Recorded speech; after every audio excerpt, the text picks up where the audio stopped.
હવે પત્રાંક 172 આ પત્ર પ્રભુ શ્રીજી ઉપર સૌથી પહેલો પત્ર છે. મોહમયી કાર્તિક સુધી 14 બુધ 1947 પત્રાંક 172 સત જિજ્ઞાસુ માર્ગાનુસારી મતિ ખંભાત. સત જિજ્ઞાસુ, સત એટલે આત્મા પ્રાપ્ત કરવાની જેને જિજ્ઞાસા છે, અંતરથી ખરી ભાવના છે કે મારે મારા આત્માની ઓળખાણ કરવી છે, મારે સમકી જ જોઈએ, એવી જેની માંગણી હતી પ્રભુશ્રી પ્રત્યે કૃપાલદેવ એકવાર પૂછેલું કે મુનિ શું જોઈએ? તો કે પ્રભુ મને સમકીત આપો. એ મને અને એક તો સમકીત અને બીજું મને બ્રહ્મચર્યની દૃઢતા આપો મનથી, એ સિવાય મારે કંઈ જોઈતું નથી. તો એવી જેને આત્મજ્ઞાન પ્રાપ્તિની દ્રઢ જિજ્ઞાસા છે અને જિજ્ઞાસા ઉત્પન્ન થવી એક મોટો ગુણ જાણીએ છીએ કૃપાલ કે સત જિજ્ઞાસુ, સત પ્રાપ્ત કરવાની જેને જિજ્ઞાસા છે અને માર્ગાનુસારી મતિ, જેની મતિ એટલે બુદ્ધિ મોક્ષ માર્ગને અનુસરનારી છે. માર્ગાનુસારીના ગુણ છે જેના અંદર, અને સતના જે જિજ્ઞાસુ છે એટલે સત જિજ્ઞાસુ માર્ગાનુસારી મતિ ખંભાત. મુનિશ્રી લલ્લુજી પ્રભુશ્રી ઉપર લખ્યો, બીજું કંઈ વિશેષણ ન લખ્યું, જેમ છે તેમ લખ્યું. ગઈકાલે પરમ ભક્તિને સૂચવનારું આપનું પત્ર મળ્યું. આહ્લાદની વિશેષતા થઈ. ગઈકાલે પરમ ભક્તિને સૂચવનારું આપનું પત્ર મળ્યું. પ્રભુશ્રીને કૃપાલદેવ પ્રત્યે અત્યંત ભક્તિ ઉત્પન્ન થઈ છે, એટલે પરમ ભક્તિ ને સૂચવનારું એ આપનો પત્ર મળ્યો. આહ્લાદની વિશેષતા થઈ. ભક્તનો સાચો પ્રેમ જોઈને ભગવાન પણ પ્રસન્ન થાય છે. કોઈ પણ વ્યક્તિને સત પ્રત્યે જિજ્ઞાસા ઉત્પન્ન થાય તો જ્ઞાની પુરુષોને આનંદ આવે છે કે હો, એને સતમાર્ગ પ્રાપ્ત કરવાની ઈચ્છા ઉત્પન્ન થઈ, એટલે જ્ઞાનીઓને પણ એમાં આનંદનું કારણ થાય છે. એટલે ગઈકાલે પરમ ભક્તિને સૂચવનારું એવું આપનો પત્ર મળ્યું. આહ્લાદની વિશેષતા થઈ. અનંતકાળથી પોતાને પોતા વિશેની જ ભ્રાંતિ રહી ગઈ છે. આ એક અવાચ્ય અદ્ભુત વિચારણાનું સ્થળ છે. જ્યાં મતિની ગતિ નથી ત્યાં વચનની ગતિ ક્યાંથી હોય? હવે કૃપાલદેવ લખે છે કે તમે સદજિજ્ઞાસુ છો, આત્માની ઓળખાણ કરવી છે, પણ અનંતકાળથી આપણા આત્માને પોતાને પોતા વિશેની જ ભ્રાંતિ રહી ગઈ છે. પોતે જ કોણ છે એવો અનાદિકાલથી અને જ્ઞાન ચાલ્યું આવે છે. અને આત્મભ્રાંતિ સમા રોગ નહીં, આ અનાદિકાલનો રોગ છે, એના જેવો બીજો કોઈ રોગ નથી. અને સદગુરુ વૈદ્ય સુજાણ એટલે નિષ્ણાત, સદગુરુ સમાન બીજા કોઈ આત્મભ્રાંતિને ટાળવા માટેના કોઈ વૈદ્ય નથી. અનંતકાળથી પોતાને પોતા વિશેની જ ભ્રાંતિ રહી ગઈ છે. આ એક અવાચ્ય, વાચામાં ન આવી શકે અને અદ્ભુત વિચારણાનું સ્થળ છે. એટલે આત્મા જે અરૂપી તત્વ છે એ કંઈ વાણી દ્વારા વર્ણવી શકાય નહીં, અને અરૂપી હોવાથી નેત્ર દ્વારા જોઈ પણ શકાય નહીં. એટલે અનંતકાળથી એનું અજ્ઞાન ચાલ્યું આવે છે. એક અવાચ્ય અને અદ્ભુત આશ્ચર્યકારી વિચારણાનું સ્થળ રહી ગયું છે. એ પોતે જ કોણ છે એનું ભાન નથી. રસ્તામાં આપણને કોઈ પુરુષ મળે અને આપણને પૂછે કે હું કોણ છું, ત્યારે આપણને આશ્ચર્ય થાય કે આ શું પૂછે છે. પોતે એમ બોલે છે કે હું કોણ છું, શું એને ભાન નથી? અર્થાત આપણને લાગે કે આ ગાંડો માણસ લાગે છે, એટલે આપણને પૂછે છે હું કોણ છું. તેમ જ્ઞાની પુરુષો એમ કે છે કે તમે કોણ છો એવું તમને પોતાના સ્વરૂપનું ભાન નથી. એટલે આ એક અવાચ્ય અદ્ભુત વિચારણાનું સ્થળ છે. તમે કોણ છો એ તમને ભાન નથી. અને જેને શરીરને તમારું સ્વરૂપ માનો છો એ તો આ સપ્ત ધાતુનું બનેલું છે, એ તો પૂતગલનું છે, તમારું એમાં કંઈ છે નહીં. એટલે તમે વાસ્તવિક રીતે કોણ છો એનું તમને ભાન નથી. આ એક અવાચ્ય અદ્ભુત વિચારણાનું સ્થળ છે. જ્યાં મતિની ગતિ નથી ત્યાં વચનની ગતિ ક્યાંથી હોય? જ્યાં બુદ્ધિ જ પહોંચી ન શકે, આત્મ સ્વરૂપને વિચારી જ ન શકે, અરૂપી તત્વને, તો ત્યાં વચનની ગતિ તો ક્યાંથી હોય? વાણીથી આત્માનું વર્ણન કેમ કરી શકાય જ્યારે બુદ્ધિ પણ પહોંચતી નથી ત્યાં? એના વિશે બ્રહ્મચારીજી વિવેચન લખ્યું છે. એમાં કહે છે, વિવેચનમાં જણાવ્યું, શ્રીમદ રાજચંદ્ર આશ્રમ અગાસ 1814 સંમત 2009. મોક્ષ માર્ગને અનુસરવાની બુદ્ધિ જેની છે તેને માર્ગાનુસારી કહ્યા છે. મોક્ષ માર્ગને અનુસરવાની જેની બુદ્ધિ છે તેને માર્ગાનુસારી કહ્યા છે. પ્રભુશ્રીજીએ ભક્તિથી ભરેલો પત્ર લખ્યો. તેથી કૃપાલદેવને પરા ભક્તિનું સ્મરણ થયું. પોતાને શું કરવું એમ પૂછ્યું હશે. તેના ઉત્તરમાં આખી જિંદગીમાં કરવાનું તે કૃપાળુદેવે પ્રભુશ્રી પર આ પત્રમાં પત્રમાં બધું કહી દીધું છે. આખી જિંદગી શું કરવું તે આ પત્રમાં કે છે પ્રભુશ્રીએ પૂછ્યું હશે મારે શું કરવું, તે આખી જિંદગી શું કરવું તે બધું આ પત્રમાં કહી દીધું છે. પોતે પોતાને જાણે નહીં એ તો નવાઈ જેવું છે. અનંતકાલથી પોતાને પોતાની ઓળખાણ ન થઈ, બીજાને ઉપદેશ આપ્યો, વાતો કરી, ડાયો થયો, પણ ઓળખાણ પોતાનું એને હજુ સુધી થયું નથી. આ ભૂલ એક બે ભાવતી નહીં પણ અનંત ભાવતી ચાલી આવે છે. પછી આત્મસિદ્ધિની કૃપાલની ગાથા કે છે, ઘટપટ આદિ જાણતું તેથી તેને માન, જાણનાર તે માન નહીં કહીએ કેવું જ્ઞાન. ઘટપટ આદિ જાણતું. ઘટ એટલે ઘડો, પટ એટલે કપડું. ઘડાને જુએ, પટ એટલે કપડાને જુએ, આદિ અનેક વસ્તુને જુએ, તેને તો આ જાણે છે કે ભાઈ આ ફલાણી વસ્તુ છે, આ પુસ્તક છે, આ કપડું છે, એ બધું કહે આ ઘડો છે. તેથી તેને માન. તેથી વસ્તુને તો માને કે આ ઘડિયાળ છે, પણ જાણનાર તે માન નહીં. આ કોણે જાણ્યું કે આ કપડું છે, કે આ ઘડો છે, કે આ ઘડિયાળ છે, કે આ પુસ્તક છે, કે જાણ્યું કોણે? જાણનાર તે માન નહીં. જે વસ્તુને જાણે કે જણાવે તેને તો કે તું માનતો જ નથી. ઘટપટ આદિ જાણતું તેથી તેને માન, જાણનાર તે માન નહીં કહીએ કેવું જ્ઞાન. આ તારું કેવું જ્ઞાન કહેવું? વસ્તુને જે જાણે, વસ્તુને કે મેં આ જાણ્યું, બધું જાણ્યું, વસ્તુને જાણે, વસ્તુના નામ કહે, પણ જાણનાર કોણ? તો એ ખબર નથી કે મારી આંખોએ જાણ્યું. આંખો તો જાણતી હોય તો મરદાની જાણે, મરદાની આંખો હોય, પણ મૃતક શરીર એ કોઈને જાણી ન શકે.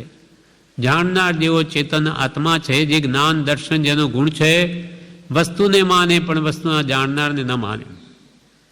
તો આ તારું જ્ઞાન કેવું? પણ જાણનાર પ્રત્યે દ્રષ્ટિ જ નથી. કેવી આ નવાઈની વાત છે કે જાણનાર પોતાને જાણતો જ નથી. પોતાને પોતાના અજ્ઞાનની ખબર નથી, ગુંચાઈ ગયો છે. જુએ, સાંભળે, બધું પર માને પર.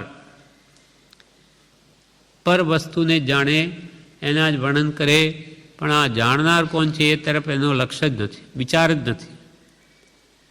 આ જન્મ મરણ કેમ થાય છે તે સાથી માટે એમ પણ વિચારતો નથી કે વારંવાર જન્મવું, મરવું, વૃદ્ધાવસ્થાને પામવું, આ બધું વારંવાર કેમ થઈ રહ્યું છે? શું કારણ છે? કોણ કરે છે આ બધું? તો કે ઈશ્વર જન્મ આપે એમાં તો ઘણા વિરોધ આવે. ઈશ્વર જન્મ આપે તો આવા ઈશ્વરને કોણે જન્મ આપ્યો? અને ઈશ્વર જો બધું સર્વશક્તિમાન છે તો કોઈને ગરીબને કોઈને ધનવાન કેમ બનાવે, કેમ બધાને સુખી ન કરે? ઈશ્વર તો દયાળુ છે. એ કોઈને દુઃખમાં એટલો બધો ઢકેલી દે ને એકમાં 7 પેઢી નહીં ખૂટે એટલું આપી દે, એવો ઈશ્વર કદી હોય નહીં. ઈશ્વર દયાળુ નથી તો ઈશ્વર જ નથી. આવું તો કોઈ માનવી પણ ન કરે, મા બાપ પણ ન કરે. 2 દીકરા હોય, એકને રોડ પર મૂકી દે અને એકને પોતાની બધી સંપત્તિ આપી દે, એમ તો માતા પિતાય નહીં કરે. તો ઈશ્વર તો સર્વના પિતા હોય તો કોઈને દુઃખી ન કરે. અર્થાત આ જગતનો કરતા ઈશ્વર છે જ નહીં. તો આ જન્મ મરણ કેમ થઈ રહ્યા છે? આનું કારણ શું છે? એ સાથી છૂટે એમ જીવને થયું નથી. સંશય હોય તો નિશ્ચય થાય નહીં. શંકા રહ્યા કરે છે. ભ્રાંતિ છે તેથી નિશ્ચય થાય નહીં. ભ્રાંતિ રહ્યા કરે કે હું ખરેખર જ્ઞાની કે આત્મા હોઈશ, કે આ દેહ જ મારું સ્વરૂપ છે. ખોટાને સાચું માનવાની ટેવ પડી ગઈ છે અનાદિની. આત્મા નથી ઓળખાતો એનું કારણ શું? એના સંબંધી વિચાર પણ નથી આવતો. આત્મા શું છે એમ જીવ વિચારવા માટે પણ થોભતો નથી. જ્યાં મતિની ગતિ નથી ત્યાં વચન કેમ પહોંચે? શાસ્ત્રથી પણ ઓળખાણ ન થાય, શાસ્ત્રોથી પણ આત્માની ઓળખાણ ન થાય, પણ એનો રસ્તો જુદો છે તે કહે છે. એ ગુરુગમથી જ આત્માની ઓળખાણ થાય. જ્ઞાની વગર માત્ર શાસ્ત્રોથી કે માત્ર વિચારથી પણ એ પકડી શકાય એમ નથી.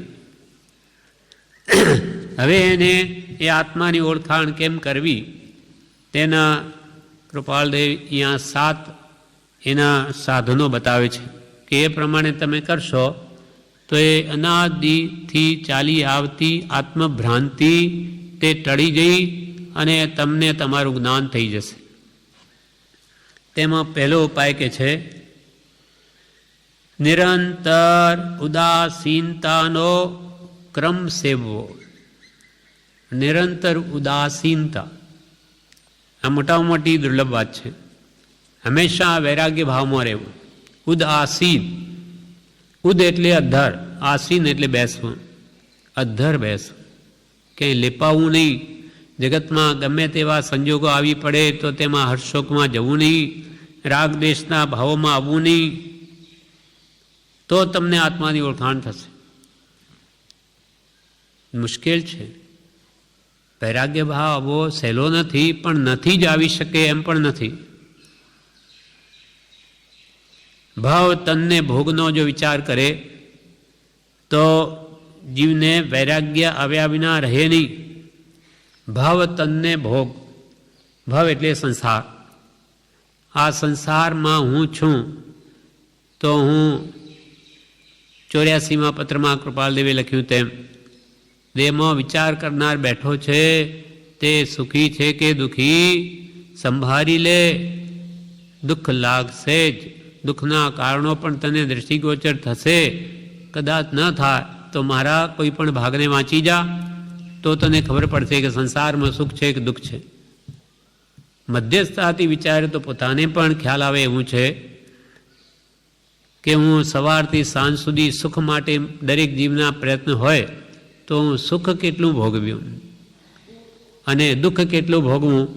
આમ જો તુલનાત્મક અધ્યયન કરે અને આમ એક કાગળમાં લખે કે ભાઈ આજે મારે મેં 15 મિનિટ ભોજન કર્યું એમાં સ્વાદનું સુખ મળ્યું, આંખથી આ જોયું એટલું મને સુખ મળ્યું, એમ સરવાળે જમા કરે સુખનો. અને ઉધારમાં રસોઈ બનાવવામાં કેટલો સમય ગયો, કમાઈમાં કેટલો ગયો, કેટલું બધું આર ધ્યાન ચિંતાઓ વગેરે થઈ, કેટલા કામો કરવા પડ્યા એ બધા ઉધાર ખાતે લખે તો 24 કલાકમાં કેટલું સુખ મળ્યું એને ખ્યાલ આવી જાય. આ જીવને ભવનો આવી રીતે સંસારમાં ક્યાં ક્યાં હું સુખી છું કે દુઃખી એનો વિચાર કરે તો મધ્યસ્થતાથી સમજાય એવું છે. પછી તન એટલે શરીર. શરીરને હું સુખનું સાધન માનું, પણ એ સુખ માટે સવારથી મારે સાંજ સુધી એની કેટલી ગુલામી કરવી પડે છે. ઉઠતા એને નવડાવવો પડે, દાંતણ કરો પછી ખવડાવો, પછી વળી અનેક પ્રકારના અને પોષણ માટે આજીવિકા મેળવો, ઘર માંડે તો વ્યવહાર ચલાવો, આખો ઉપાધિ કુટુંબની વગેરે ભોગવો. તો આ હું સંસારમાં તનમાં મને સુખ કેટલું મળ્યું.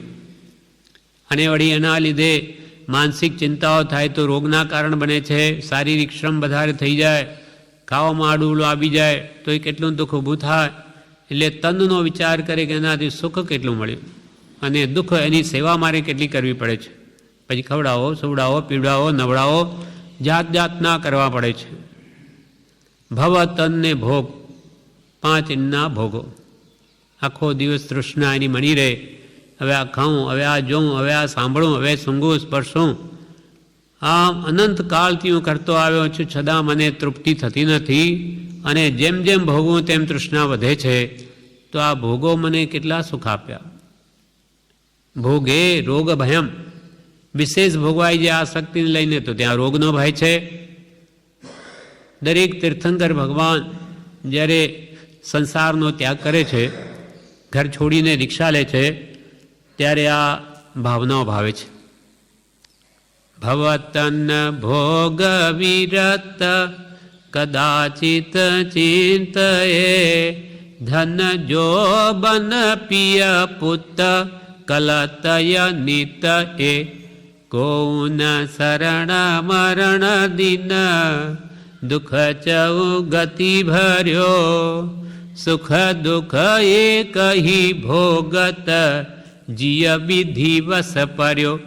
પર્યો વિધિવસ આન ચેતન આન જડજુ કલેવરો, તન અસુચિ પરતે હોય આશ્રવ, પરિહરે તે સંવરો.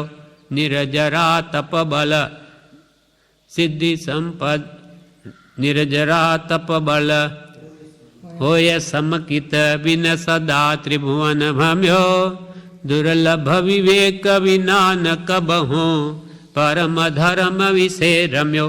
આમાં 12 ભાવના આવી ગઈ. 12 ભાવનાઓ ભાવે. અને આ સંસારને દુઃખરૂપ, અશરણરૂપ, અસાતારૂપ આવી રીતે એકત્વ ભાવના, અન્યત્વ ભાવના, સંસાર ભાવના, અશરણ ભાવનાઓ, બધી ભાવનીય સંસારનો ત્યાગ કરી દે છે. આપણને પણ કે આ તમે વિચારો 12 ભાવનાઓ વૈરાગ્યની માતા છે, સંસારનું વાસ્તવિક સ્વરૂપ બતાવનારી છે. તો તમને પણ કે ઉદાસીનતા આવશે, એના પ્રત્યે વૈરાગ્ય ભાવ આવશે. અને કૃપાલ કે ઉદાસીનતાનો જ્યાં વાસ, સકળ દુઃખનો છે ત્યાં નાશ. વૈરાગ્ય ભાવ એવી અદ્ભુત વસ્તુ છે કે વિરક્ત ભાવ અંતરથી આવી ગયો હોય તો એ આત્મા સદા આનંદમાં રહે, કે આસક્તિ થાય જ નહીં. આપણે જ્ઞાનીમાં અંતરે જ છે. આપણને દરેક પદાર્થમાં આસક્તિ છે. આ મેળવું, ભોગવું, ખાવું, પીવું, એમ દરેક હંમેશા ઈચ્છા રહ્યા કરે, વિશેષ વિશેષ મેળવવાની કામના રહ્યા કરે. અને જ્ઞાનીને એ સાવ નીકળી ગયું છે. એમને કોઈ પદાર્થની ઈચ્છા નથી. કૃપાલ કે નિષ્પ્રસ્ય તૃણમ જગત, આખું જગત તણખલા બરાબર છે, એમને કંઈ જોઈતું નથી.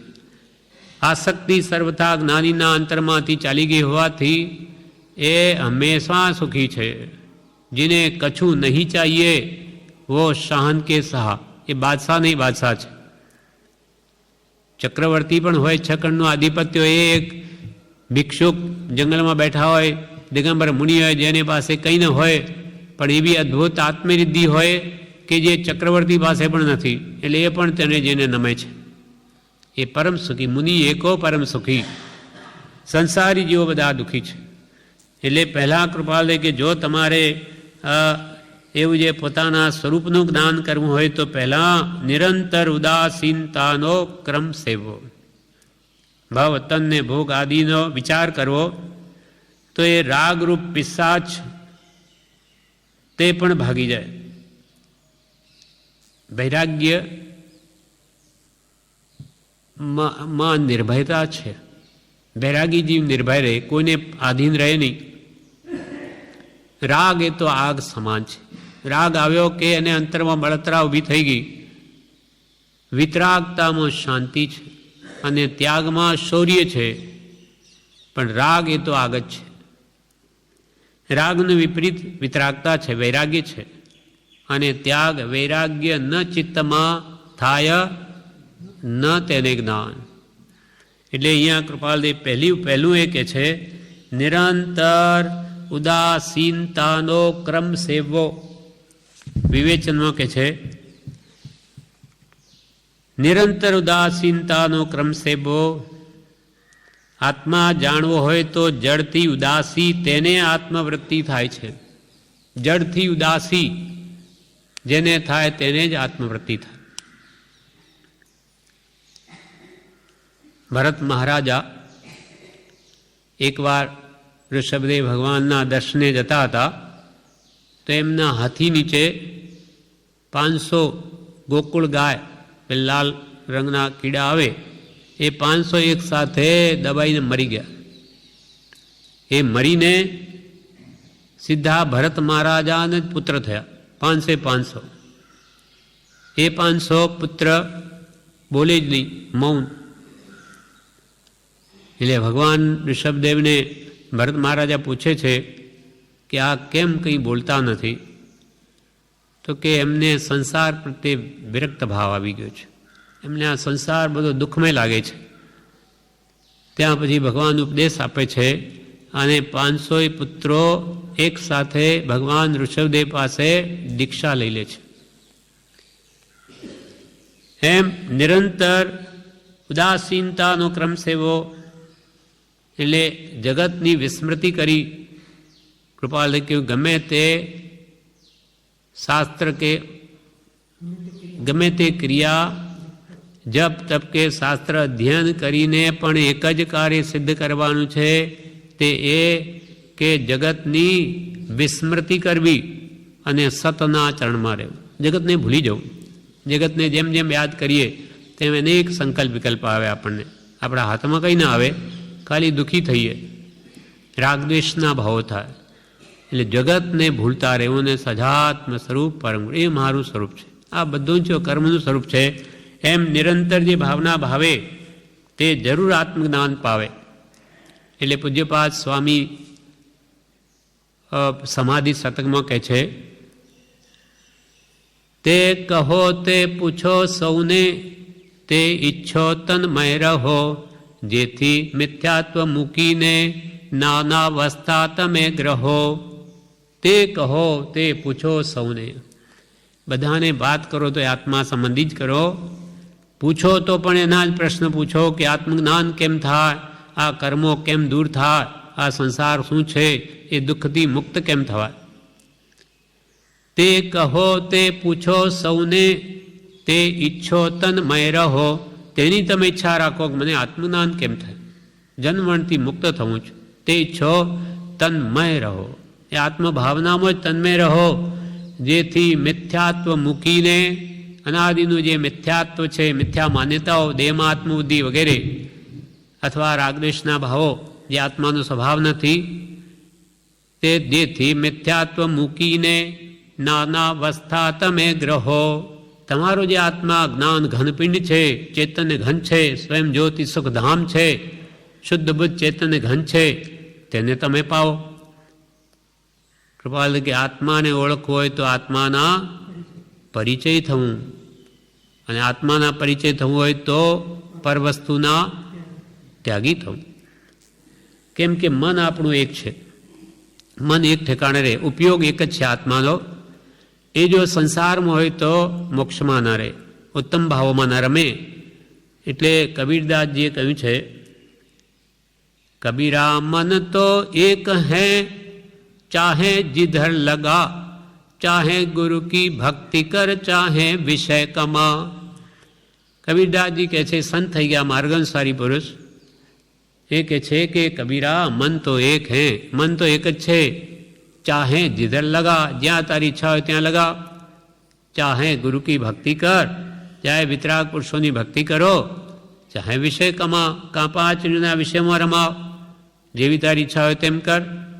વિષયોમાં અનંતકાલથી રમે છે, છતાં હજુ એવો ને એવો ભૂખ્યો છે અને દુઃખ ભોગવે છે ના ફળમાં. માટે તારે જે નિર્ણય કરવો એ કરી લે, તું સ્વતંત્ર છે. ભગવાન પણ તને દોરી ન શકે. એ તો માત્ર પ્રેરક છે, માર્ગ બતાવે, તારે કયા માર્ગે ચાલવું હોય તેમ જા. એમ કે છે વિષયોમાં જો મનને રોકે તો જ આત્મવિચારણા થઈ શકે. કેમ કે વિષયોથી જેની ઇન્દ્રિયો આર્ત છે તેને શીતળ એવું આત્મસુખ, આત્મતત્વ ક્યાંથી પ્રતીતિમાં આવે?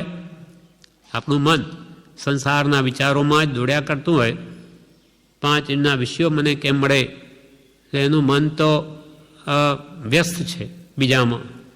હવે એને આત્મવિચાર ક્યાં અંદર ઉતરે? એટલે પ્રભુશ્રી કહેતા કે પ્રભુ પાટી કોરી કરી લાવ તો એકડો પાડી આપું. બાળક હોય પાટી ઉપર એક લીટા કરીને પછી આવે કે લો માસ્તરને કે મને એકડો કરી આપો. કે એકડો ક્યાં કરું? બધા લીટે કરેલા, મારો એકડો એ લીટામાં જ ખપશે. પેલા પાટી ધોઈ આવ, પછી એકડો પાડે તો દેખાય ક્લિયર. તેમ આપણને કે છે આખું મન સંસારી ભાવોમાં નિરંતર લીન છે, એ ભાવોને મૂક. પછી જો એનો સ્વાદ કેવો આવે. નિરંતર ઉદાસીનતાનો ક્રમ સેવો, અને એ સેવા માટે જ આ સત્સંગની યોજના છે.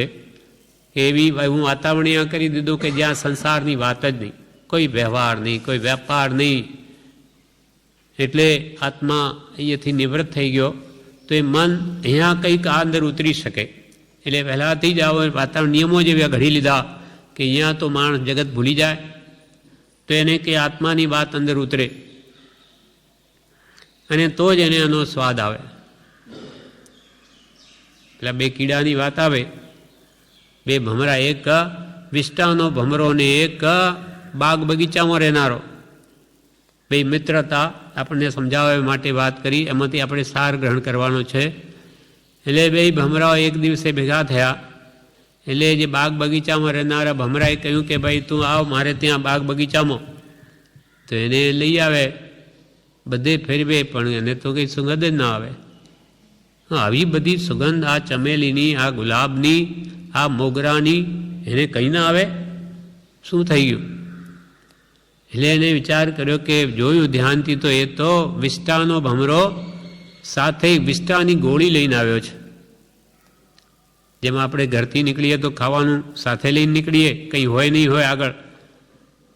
હવે એને ક્યાંથી સ્વાદ આવે? એને વિષ્ટાનો જ પેલી દુર્ગંધ સાથે જ હોવાથી એટલે એને જોયું કે હા આ તો સાથે, એટલે ચાલો કે આ તળાવમાં આપણે સ્નાન કરીએ.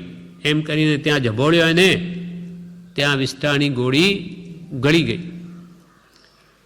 પહેલાં વિષ્ટાની ગોળી સાથે બધે ફેરવ્યો, ક્યાંય સ્વાદ ના આવ્યો. હવે ભમરાને પાછો કે ચાલ આપણે હવે ફરી એક આંટો મારીએ. એમ કરીને બગીચામાં ફેરવ્યો, પેલી ગોળી ગળી ગયેલી, એકદમ સ્વસ્થતા હતી. એટલે એને એવી સુગંધ આવી, હો તું આવા બગીચામાં આવી સુગંધમાં રહે, હવે તો હું પણ અહીંયા જ રહીશ. મને આવું તો ખબર જ નહોતી, કોઈ દિવસ મેં તો આવી સુગંધ જોઈ નહીં. તેમ સત્સંગનો સ્વાદ જે કોઈ દિવસ ચાખ્યો જ નહીં હોય એને ક્યાંથી ખબર હોય કે શાંતિનું કેવું સુખ હોય? આખો દાડો આ સંસારની લોતાળમાં જ જીવન વ્યતીત થતું હોય, એનો સત્સંગનો સ્વાદ ક્યાંથી આવે? એટલે સંત પુરુષોએ લખ્યું છે, સત્સંગનો રંગ ચાક રે પ્રાણી, સત્સંગનો રંગ ચાક. પ્રથમ લાગે તીખો ને કડવો, પ્રથમ લાગે તીખો ને કડવો, પછી આંબા કેરી સા રે પ્રાણી, સત્સંગનો રંગ ચાક.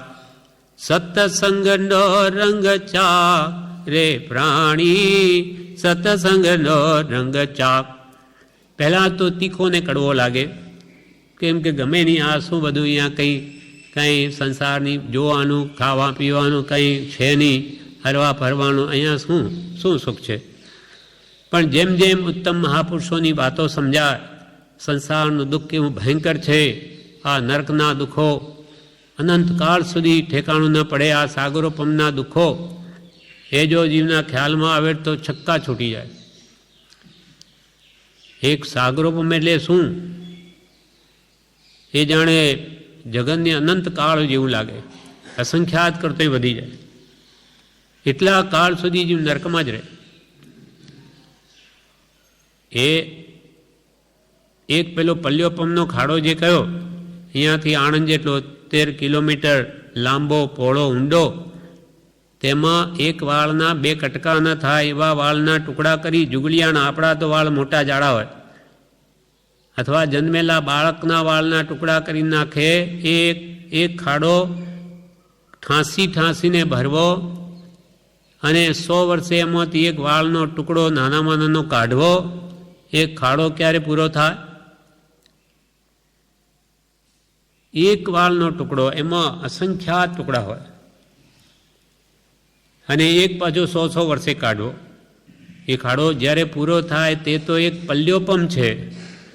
અને આવા 10 crore into 10 crore is equal to એક સાગરોપમ. આવા 10 કરોડ ખાડા જ નહીં, 10 કરોડને 10 કરોડને ગુણાકાર કરો. આ ખાડા ક્યારે પૂરા થાય? તે તો એક સાગરોપમ. આવા 33 સાગરોપમનું ઉત્કૃષ્ટ આયુષ્ય 7મી નરકનું છે. તો આ કેવું ભયંકર દુઃખ છે. 22નું મિનિમમ અને ઉત્કૃષ્ટ 7મીનું 33 સાગરોપમ. એ 22 સાગરોપમ છઠ્ઠી નરકનું ઉત્કૃષ્ટ 22 સાગરોપમ એ 7મી નરકનું જઘન્ય, ઓછામાં ઓછું. આવા ભયંકર દુઃખો સંસારમાં જીવ અનંત વાર ભોગવ્યા છે. દેવલોકમાં જાય તો એ ભલે ને એટલા જ આયુષ્ય છે, જે ઊંચે જાય તેમ. ત્યાં જો મિથ્યા દ્રષ્ટિ છે તો ત્યાં મોહને વિશેષ ગાઢ કરી એકદમ આ કરોડો અસંખ્યાત વર્ષો સુધી, અને ત્યાંથી મરીને એકત્રીમાં ચાલ્યો જાય.